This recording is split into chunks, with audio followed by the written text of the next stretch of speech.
Memory ಆಗಿರುವಂತದ್ದು ಯಾವುದು ಅಂದ್ರೆ ಚೈಲ್ಡ್ಹುಡ್. ಯಾಕೆ ಅಂತಂದ್ರೆ ಅಲ್ಲಿ ತುಂಬಾ ಆಟಗಳನ್ನ ಆಡಿದೀವಿ, ತುಂಬಾ ಪೆಟ್ಟನ್ನ ತಿಂದಿದೀವಿ, ಎಲ್ಲರ ಹತ್ರನು ಬಯಸ್ಕೊಂಡಿದೀವಿ, ಮುದ್ದು ಮಾಡಿಸ್ಕೊಳ್ತೀವಿ. ಮುದ್ದು ಮಾಡಿಸ್ಕೊಳ್ಳೋ ಅಂತ ಯಾವುದು ಅಂತಂದ್ರೆ ಮಕ್ಕಳಾಗಿದ್ದಾಗ್ಲೇ ಮಾತ್ರ ಮುದ್ದು ಮಾಡಿಸ್ಕೊಳ್ಳೋದು. ನಿಮಗೆಲ್ಲರಿಗೂ ಗೊತ್ತಿದೆ. ಈ ದಿನದ ವಿಶೇಷ ಏನಪ್ಪಾ ಅಂದ್ರೆ ನೀವು ಫೋಟೋ ನೋಡ್ತಿದ್ದೀರಾ. ಯಾರ್ ಫೋಟೋ ಅದು? ಏನಾಗಿದ್ರು ಅವರು ನಮ್ಮ ದೇಶಕ್ಕೆ ಎಷ್ಟು ರಾಷ್ಟ್ರಪತಿ ಅವರು?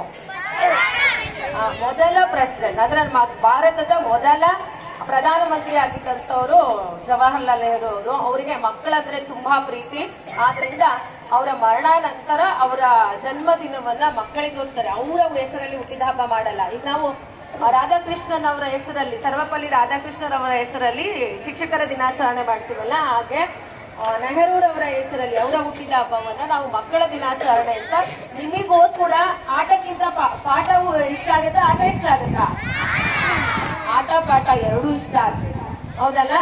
ಈಗ ನೀವು ಚಿಕ್ಕ ಮಕ್ಕಳಾಗಿದ್ದಾಗ ಅಂದ್ರೆ ಇದೊಂಥರ ಪೇಪರ್ ತರ ಇರುತ್ತೆ ಮನಸ್ಸು, ವೈಟ್ ಶೀಟ್, ಅದರಲ್ಲಿ ಏನ್ ಬೇಕಾದ್ರೂ ಬರ್ಕೋಬಹುದು. ಒಳ್ಳೆಯದನ್ನು ಬರಿಬಹುದು, ಕೆಟ್ಟದನ್ನು ಬರಿಬಹುದು. ಆದ್ರೆ ನೀವು ಈ ಹಂತದಲ್ಲಿ ಒಳ್ಳೆಯದನ್ನೇ, ಅತಿ ಹೆಚ್ಚು ಒಳ್ಳೆಯದನ್ನೇ, ಬಹುತೇಕ 100ಕ್ಕೆ 99% ವರೆಗೂ ಒಳ್ಳೆಯ ಆಲೋಚನೆಗಳು, ಒಳ್ಳೆಯ ಚಿಂತನೆಗಳು, ಒಳ್ಳೆಯ ಆಟ ಪಾಠ, ಒಳ್ಳೆಯ ಗುಣಗಳನ್ನ ಈಗ ಮೈಗೂಡಿಸ್ಕೊಂಡ್ರೆ ಅಂದ್ರೆ ಬೆಳೆಯುವ ಸಿರಿ ಮೊಳಕೆಯಲ್ಲಿ ಅಂತ ಮಕ್ಕಳಾಗಿದ್ದಾಗಲೇ ಒಳ್ಳೆ ಆಟ ಪಾಠಗಳನ್ನ ಮೈಗೂಡಿಸ್ಕೊಳ್ಳಿ ಅಂತ ಹೇಳ್ತಾ, ನಮ್ಮ ಸಂಸ್ಥೆಯ ಮುಖ್ಯ ಗುರಿ ಏನಪ್ಪಾ ಅಂತಂದ್ರೆ ಒಳ್ಳೆಯ ಸಂಸ್ಕಾರ ಅಂತ. ಚಿಕ್ಕ ವಯಸ್ಸಿನಲ್ಲಿದ್ದಾಗ ನಿಮಗೆ ಹೆಲ್ಪಿಂಗ್ ನೇಚರ್ ಇರಬೇಕು ಎಲ್ಲ ಮಕ್ಕಳಿಗೂ.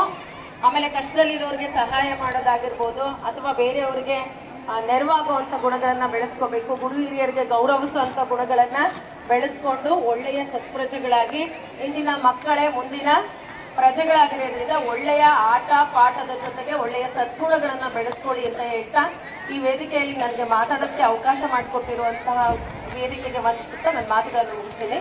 ನಾನು ಜೈ ಭುವನೇಶ್ವರ್.